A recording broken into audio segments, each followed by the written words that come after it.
as you prepare for your final speech, let's take a look back on what some of the big key ideas have been this semester as you are working toward this spiritual insight speech.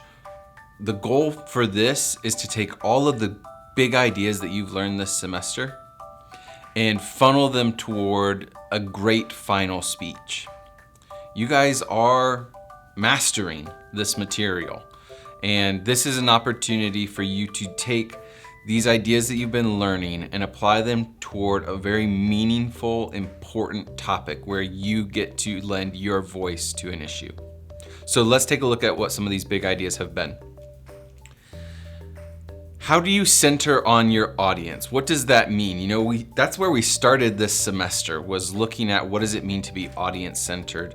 And as you've developed topics and thought through how to engage with your audience, as you've considered who they are, what groups they belong to, how the groups that they belong to might impact what they know about your topic. But you have also thought about their attitudes and what they believe and value. You're giving this spiritual insight speech to a group of fellow students at Taylor University. It's reasonable to assume that most of the people who are in your audience have some idea, some background in whatever topic that you are addressing. So how are you focusing in on the specific audience, not the general audience, but the specific audience? What do you believe they value? What do they already know? And how can you join the conversation on whatever this spiritual truth is that you are introducing to us?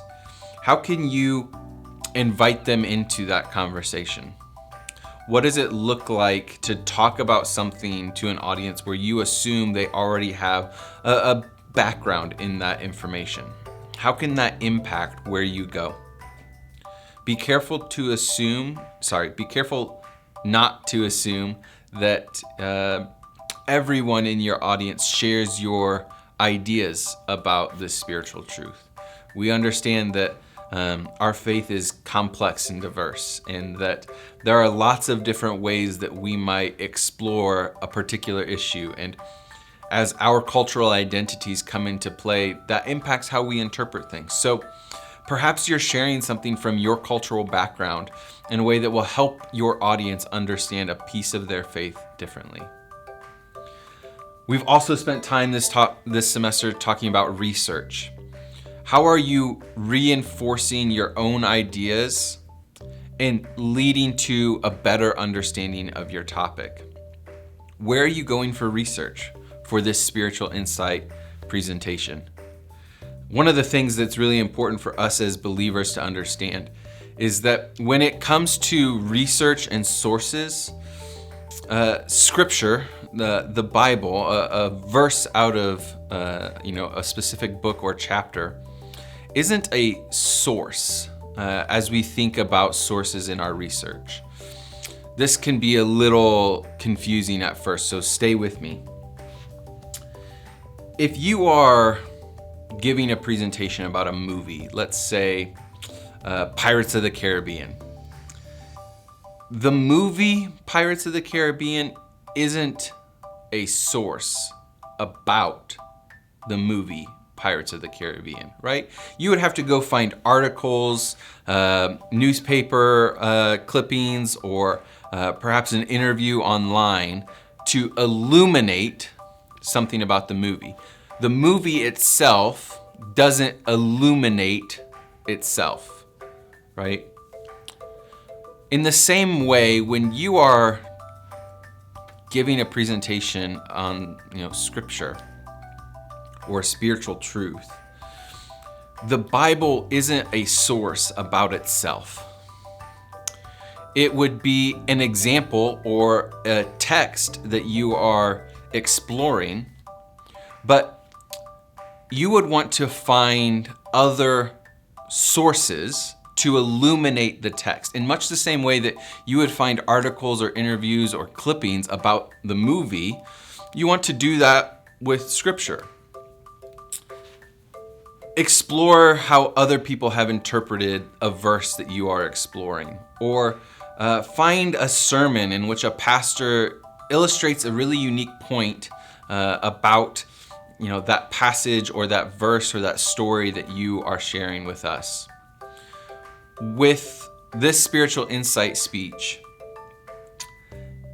a Bible verse doesn't count as one of your sources. That isn't to say that the Bible isn't credible or isn't important, or that the information that's shared there is somehow lacking in importance or credibility or expertise.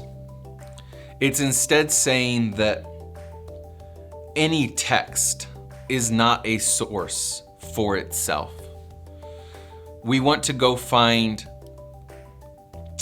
really intelligent, earnest, trustworthy people who have illuminated something about the text. That's what we would consider to be a source. So as you're working on developing this spiritual insight speech, as you go to find your sources, remember, you should have scripture in your presentation, but the scripture itself doesn't count as a source, all right? We've spent some time this semester talking about delivery. If you could focus on something that in your delivery this semester to really strengthen, what would that be for this last speech? I don't mean what's the area that you've struggled with.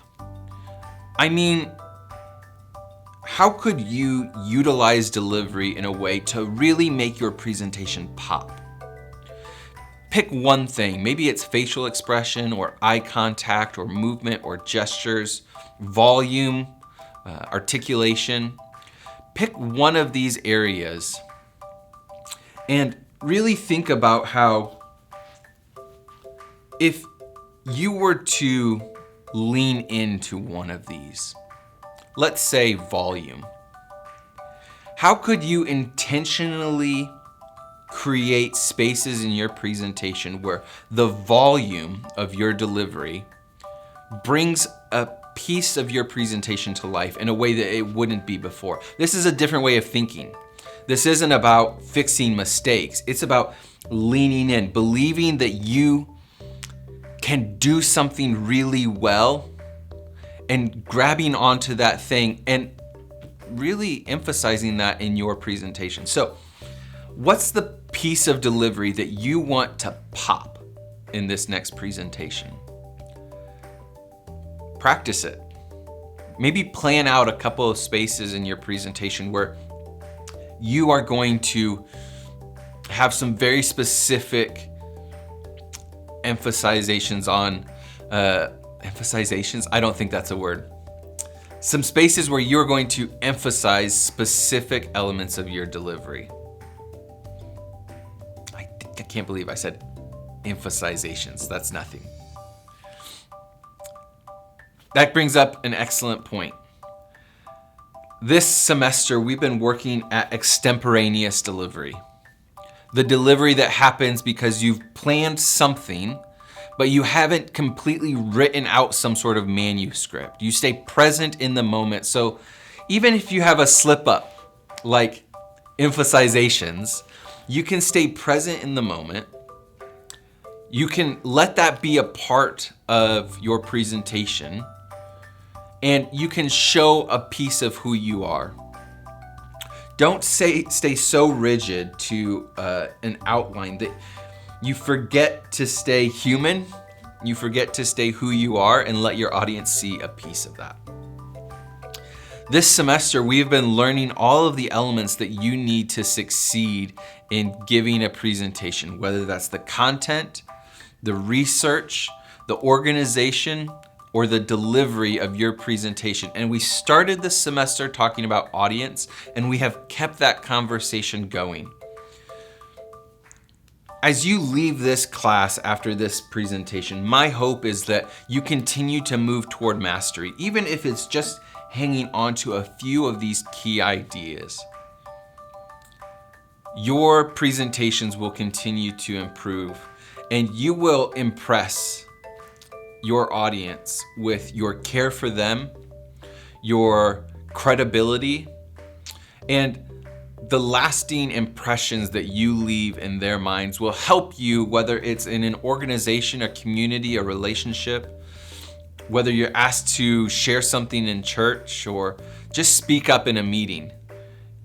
Thinking about flow and connecting ideas and organizing your thoughts and the best way to connect with a specific audience is going to help you continue to move toward mastery of public speaking.